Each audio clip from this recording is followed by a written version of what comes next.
प्यारे बच्चों, online classes में पुनः आपका स्वागत है। मैं रजनी गोयल, प्रधानाचार्य एसडी कन्या इंटर कॉलेज झांसी की रानी, आप लोगों को गृह विज्ञान विषय पढ़ा रही हूँ। हम आगे पढ़ाई शुरू करने से पहले थोड़ा सा आज की परिस्थितियों पर विचार करते हैं। वर्तमान समय में सभी जानते हैं कि हम लोगों के सामने क्या समस्या आ रही है, जिसके कारण आप लोगों की ऑनलाइन क्लासेस चलाई जा रही हैं और प्रयास किया जा रहा है कि घर बैठे हुए ही आप अपनी पढ़ाई को पूरा कर सकें और आपकी पढ़ाई का नुकसान ना हो। इस उद्देश्य की पूर्ति के लिए हमारे मुख्यमंत्री जी, हमारे जिले की जिला अधिकारी महोदया श्रीमती सैल्वा कुमारी जी और हमारे जिला विद्यालय निरीक्षक महोदय के द्वारा अत्यधिक प्रयास किए जा रहे हैं, जिसके कारण ही आपकी ये ऑनलाइन क्लासेस चल पा रही हैं और भली प्रकार से चलाई जा रही हैं। परंतु आप लोग उसमें लिए अच्छी तरह से अध्ययन करें और इस समय को अपना व्यर्थ न जाने दें, बल्कि इस समय का उचित उपयोग करें। वर्तमान समय में लॉकडाउन में कुछ थोड़ी ढील दी गई है, जबकि कोरोना के केसेस बढ़ रहे हैं। तो हम लोग ये देख रहे हैं कि लॉकडाउन में थोड़ा सा ढील मिलने के कारण कुछ लोग अत्यधिक मात्रा में सड़कों पर घूम रहे हैं, जबकि उनके लिए यह एक खतरनाक स्थिति है। हमें इससे डरना तो नहीं है, लेकिन हमें सावधानी अवश्य रखनी है। हमें इतना लापरवाह भी नहीं हो जाना है और इतना बहादुर भी नहीं बनना है कि हमें कुछ भी नहीं होगा। कुछ लोग ऐसा ही सोचकर लगातार नियमों का पालन नहीं करते हैं, जो अपने साथ साथ दूसरों के लिए भी हानिकारक सिद्ध हो रहे हैं और इस पर हमारा देश कंट्रोल नहीं कर पा रहा है, जिससे देश का बहुत आर्थिक नुकसान हो रहा है। और इसी कारण से सरकार को विवश होकर लॉकडाउन में ढील देनी पड़ी, जिससे कि कुछ आर्थिक प्रयास देश में आरंभ हो सकें। तो लेकिन उसके लिए हमें क्या करना है, ये बीमारी जल्दी नहीं ख़त्म होने वाली नहीं है कि एकदम से ख़त्म हो जाएगी, थोड़ा समय इसमें लगेगा। हाँ, ये जरूर है कि अगर हम सावधानी बरतेंगे तो हम इस पर विजय अवश्य प्राप्त कर लेंगे। लेकिन उसके लिए क्या करना होगा, उसके लिए हमें अपनी कुछ आदतों को बदलना होगा। जैसे कि अब बार बार हमें हाथ धोने की आदत डालनी पड़ेगी। कुछ खाने से पहले, किसी भी चीज़ को टच करने से पहले, यदि घर से बाहर निकलकर आप किसी भी चीज़ को टच करते हैं, छूते हैं, तो उसके बाद आपको हाथ धोना अनिवार्य है। बाहर से घर में आते ही अपने कपड़ों को धोना अनिवार्य है। बार बार अपने हाथ मुंह धोते रहना चाहिए। दूसरे लोगों से हमें 2 मीटर की दूरी बनाकर रखनी चाहिए। एक मास्क का प्रयोग करना अनिवार्य है। वो इसलिए है क्योंकि इस बीमारी के कीटाणु जब एक मरीज व्यक्ति या इससे पीड़ित व्यक्ति खांसता है, छींकता है, तो वो हवा में उपस्थित हो जाते हैं और दूसरे व्यक्ति को प्रभावित कर सकते हैं। इसीलिए अपने बचाव के लिए मास्क का प्रयोग करना अति उत्तम है। तो अब हम आगे अपनी पढ़ाई का शुरू करते हैं। आपका दूसरा पार्ट चल रहा है, आज उसका सेकंड पार्ट है, जिसमें कि हम पढ़ेंगे व्यय किसे कहते हैं, पारिवारिक व्यय किसे कहते हैं, यह कितने प्रकार का होता है और पारिवारिक व्यय को प्रभावित करने वाली बातें कौन सी हैं। तो हम जानते हैं कि हमारे जीवन में या प्रत्येक व्यक्ति के जीवन में बहुत सारी आवश्यकताएं होती हैं, जिस पर हम पहले भी चर्चा की है। यह बहुत तरह की आवश्यकताएं हैं, जैसे आप सभी जानते हैं, शिक्षा संबंधी आवश्यकता, भोजन, वस्त्र, मकान, चिकित्सा संबंधी हमारी आवश्यकताएं होती हैं, जो समय समय पर बदलती भी रहती हैं। तो इन आवश्यकताओं की पूर्ति करने के लिए प्रत्येक व्यक्ति कुछ ना कुछ परिश्रम करता है। उस परिश्रम के फलस्वरूप उसे जो धनराशि प्राप्त होती है वो उसकी आय कहलाती है। ये हम पहले पार्ट में पढ़ चुके हैं। अब हमें ये देखना है कि उस आय का हम उपयोग कैसे करते हैं। अब इन आवश्यकताओं की पूर्ति करने के लिए व्यक्ति जो धनराशि व्यय करता है, खर्च करता है, उन आवश्यकताओं की पूर्ति के लिए दूसरे को देता है, उसको हम व्यय कहते हैं। जैसे इसको समझें, जैसे कि आपको भोजन चाहिए, प्रतिदिन भोजन चाहिए, दूध चाहिए, तो उसकी पूर्ति के लिए आप बाजार जाते हैं। बाजार से आप जो भोजन सामग्री खरीदते हैं, उस सामग्री को खरीदने के लिए आप जो धनराशि दुकानदार को देंगे, वो आपके द्वारा भोजन पर किया हुआ व्यय होगा। इसको हम परिभाषा के माध्यम से समझ सकते हैं। पारिवारिक बजट में हम एक निश्चित अवधि लेकर चलते हैं, आय के लिए भी और व्यय के लिए भी। इसमें अधिकतर ये मासिक मानी जाती है, मासिक ली जाती है। तो हम यहाँ पर हम परिभाषा देखते हैं कि पारिवारिक व्यय किसे कहते हैं? किसी निश्चित अवधि में अर्थात एक निश्चित समय में जो अधिकतर 1 माह का लिया जाता है, संबंधित परिवार द्वारा अर्जित आय मतलब उस व्यक्ति ने परिश्रम के द्वारा जो धनराशि प्राप्त की है के उस अंश को अर्थात उस हिस्से को पारिवारिक व्यय माना जाता है जो परिवार की विभिन्न आवश्यकताओं की पूर्ति के लिए व्यय हुआ है। अर्थात वही वाली बात है कि मान लीजिए, एक उदाहरण के लिए हम देख सकते हैं कि यदि आपके परिवार की आय 20,000 रुपये है और उसमें से आप अपनी भोजन संबंधी आवश्यकता के लिए आप उस पर से 5,000 रुपये खर्च कर देते हैं, 5,000 रुपये में आप भोजन सामग्री खरीदते हैं, तो वह आपकी भोजन के ऊपर किया गया वह 5,000 रुपये की राशि अर्थात आय का वह अंश आपका भोजन के ऊपर किया गया वह कहलाएगा।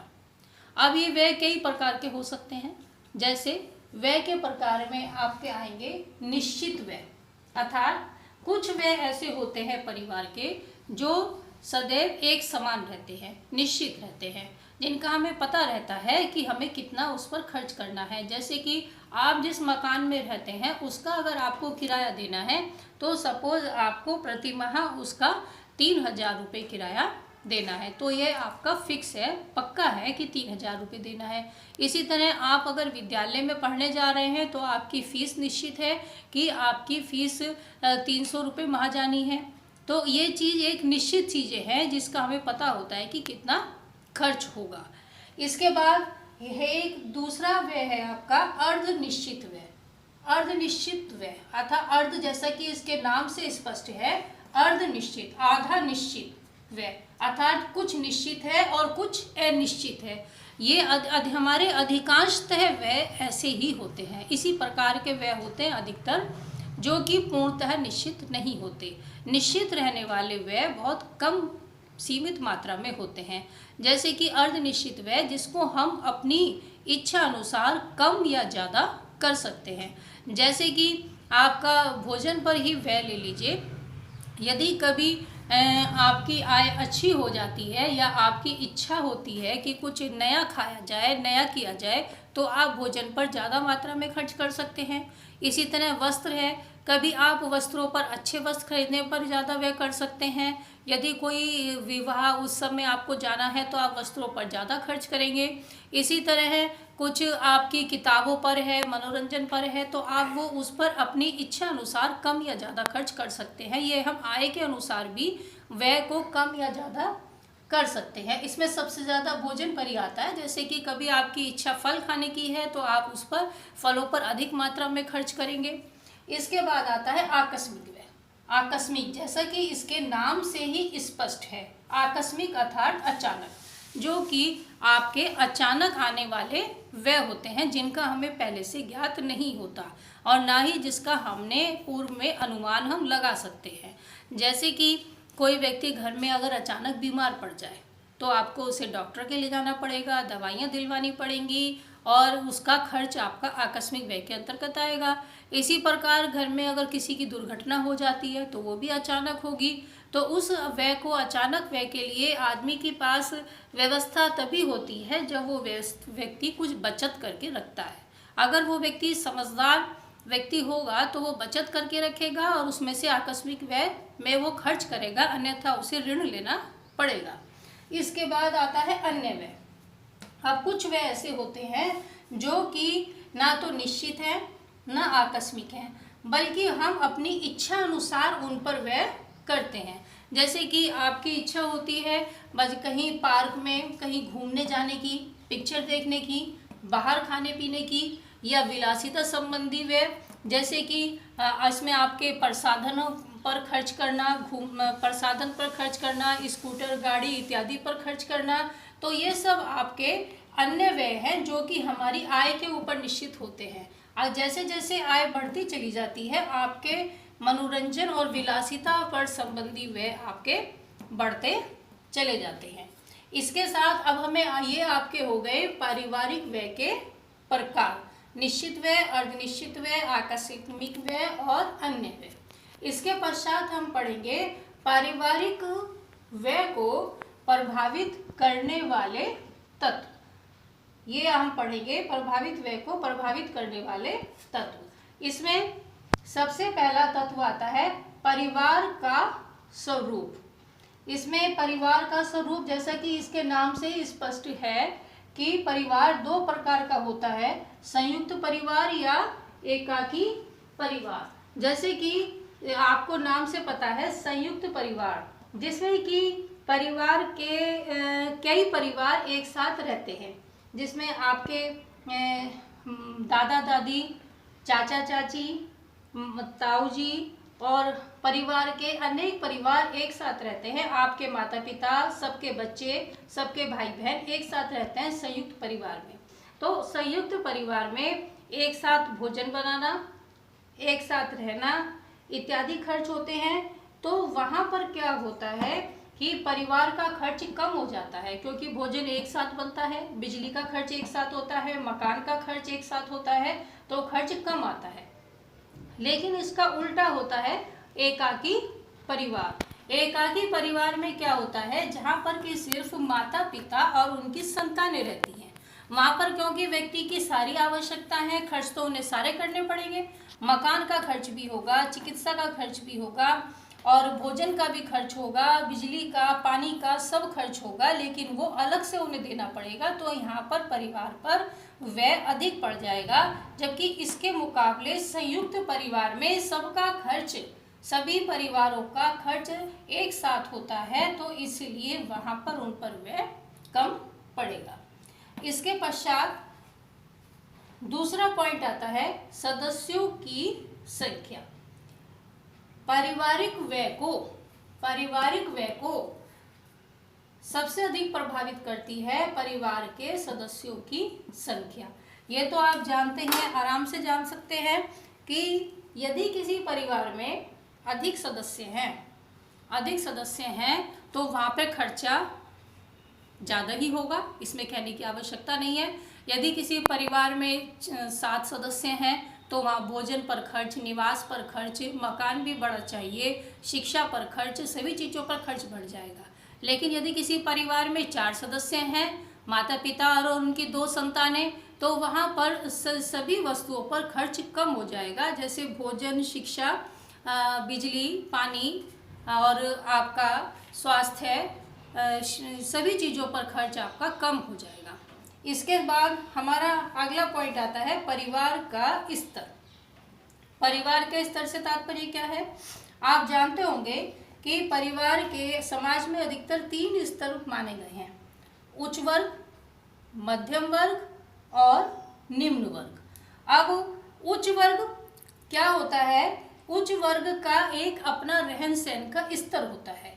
यदि उनके पास आय अधिक है तो वो अपना खर्च आराम से कर सकते हैं। लेकिन यदि किसी कारण से उनकी आय कम हो जाती है, उनको आय कम होने के कारण भी उनकी मजबूरी होती है कि वो अपने जीवन स्तर को वही बनाकर रखें, उसको वो कम नहीं कर सकते, तो उन्हें आय कम होने पर भी उस पर खर्च उतना ही करना पड़ेगा। इसी के साथ जैसे मध्यम वर्ग की आय अगर कम है तो उनके खर्च भी कम होते हैं। अगर भविष्य में मध्यम वर्ग की आय बढ़ गई और उनका स्तर बढ़ भी जाती है, तब भी उनके लिए अनिवार्य नहीं है कि वो उच्च स्तर के समान अपने ऊपर खर्च करें, अर्थात अपने व्यय को बढ़ा दें। वो अपने व्यय को, अपने खर्चों को फिर भी कम करके रखते हैं। इसी प्रकार निम्न स्तर के जो लोग होते हैं उनका खर्च अन्य मध्यम और उच्च स्तर के परिवारों की अपेक्षा हमेशा कम होता है। तो इस प्रकार परिवार का रहन सहन का स्तर उनके खर्च को भी प्रभावित करता है। इसके बाद आपका अगला पॉइंट आता है व्यवसाय की प्रकृति। अनेक लोग अनेक प्रकार के व्यवसाय करते हैं, जैसे कि कुछ लोग बिजनेस करते हैं, दुकान चलाते हैं, वकील हैं, डॉक्टर हैं। तो क्या होता है कि उन लोगों को अपना व्यवसाय चलाने के लिए अपने व्यवसाय पर कुछ धनराशि खर्च करनी पड़ती है। उनको जो लाभ प्राप्त होता है उसमें से कुछ धनराशि उन्हें आवश्यक रूप से जैसे कि एक दुकानदार है या डॉक्टर है, उन्हें अपने व्यवसाय की व्यवस्था करने के लिए दुकान पर नौकर रखना है, सर्वेंट्स रखना है, या क्लिनिक की व्यवस्था है, साज सज्जा है, उन सब पर एक निश्चित धनराशि व्यय करनी पड़ती है। तो वो भी उनके पारिवारिक व्यय को बढ़ा देती है और उनके लाभ को कम कर देती है। इसके बाद आपका अगला पॉइंट आता है धार्मिक व सामाजिक परंपराएं। कुछ परिवार ऐसे होते हैं जो कि इन धार्मिक व सामाजिक परंपराओं में बहुत अधिक विश्वास करते हैं। वो लोग अगर चाहे उनकी आय कम है, उनकी क्षमता नहीं है खर्च करने की, पर जो परिवार धार्मिक और सामाजिक परंपराओं पर ज़्यादा विश्वास करते हैं वो उन पर व्यय अधिक मात्रा में करेंगे, चाहे उन्हें अपने पारिवारिक खर्च में कमी करनी पड़े, और इस प्रकार अपनी बचत को भी वो लोग खर्च कर देते हैं जिससे उनके व्यय बढ़ जाते हैं। बल्कि इसके विपरीत जो कुछ परिवार होते हैं जो सामाजिक और धार्मिक परंपराओं को ज़्यादा नहीं मानते, वो अपनी बजट के अनुसार, अपनी आय के अनुसार अपने खर्चों को सीमित कर लेते हैं। जरूरी नहीं है वो उस पर ज़्यादा मात्रा में खर्च करें। इसीलिए ये परंपराएं भी हमारे परिवार के व्यय को प्रभावित करती हैं। इसके बाद आता है निवास का स्थान। निवास का स्थान अर्थात ग्रामीण या नगरीय। इसमें क्या मतलब हुआ ग्रामीण व नगरीय? कि जो परिवार ग्रामीण स्थानों पर रहते हैं, तो ग्रामीण स्थानों पर रहने वाले परिवारों की आवश्यकताएं कुछ कम हो जाती हैं और उनकी आवश्यकताएं उनके अपने आसपास के परिवेश से ही पूर्ण हो जाती हैं। तो इसलिए वो अपनी आवश्यकताओं पर खर्च कुछ कम करते हैं। इसके विपरीत जो नगरीय परिवार होते हैं, नगरों में रहने वाले लोग होते हैं, उनके व्यय अधिक होते हैं। जैसे कि घर का रख रखाव पर खर्च वहाँ ज़्यादा होता है। उसके अलावा और जैसे घर की साज सज्जा पर वो खर्च करेंगे, सामाजिक स्तर बनाने रखने के लिए खर्च करेंगे। तो नगरों पर रहने वाले परिवारों का खर्च आपका ग्रामीण एरिया में, ग्रामीण क्षेत्र में रहने वाले लोगों की अपेक्षा हमेशा ज़्यादा होगा। इसके बाद जो सबसे महत्वपूर्ण विषय है, महत्वपूर्ण पॉइंट है जो कि हमारे घर के व्यय को प्रभावित करता है, वो है गृहिणी की दक्षता। अर्थात यदि गृहिणी बजट बनाने में दक्ष है, पूर्ण है, ज्ञान रखती है वो उसका अच्छी प्रकार से, और वो पूर्ण प्रयास के साथ मेहनत करके परिवार की आय को संतुलित करना चाहती हैं, तो वो बजट बनाती हैं और बजट के अंतर्गत ही वो अपने व्यय को करती हैं। अपनी आवश्यकताओं को, परिवार की आवश्यकताओं को वो बजट के अंतर्गत ही पूरा करती हैं। तो वो अपने व्यय को कंट्रोल करके चलती हैं। मतलब केवल आवश्यक और अनिवार्य आवश्यकताओं के ऊपर वो खर्च करती हैं और साथ में बचत भी वो करती हैं। इसके विपरीत यदि कोई गृहिणी अपने बजट नहीं बनाएंगी और पूरी विचार के साथ अपनी क्षमता का प्रयोग नहीं करेंगी, तो वो अपनी आय को आवश्यकता से अधिक खर्च कर देंगी, बचत भी नहीं करेंगी, जो कि परिवार के भविष्य की दृष्टि से अच्छा नहीं होगा। इसलिए गृहिणी की सूझबूझ, दक्षता और कार्यकुशलता, कि गृहिणी अपने कार्य को करने में कितनी कुशल है, वो परिवार के व्यय को अत्यधिक प्रभावित करती है। नहीं तो अगर कोई कार्यकुशल गृहिणी है, वो कम आय में भी परिवार की अधिक आवश्यकताओं को पूर्ति कर सकती है और परिवार के समस्त सदस्यों को संतुष्टि प्रदान कर सकती है। तो ये था हमारा बच्चों व्यय, पारिवारिक व्यय क्या होता है, यह कितने प्रकार का होता है और पारिवारिक व्यय को प्रभावित करने वाले तत्व।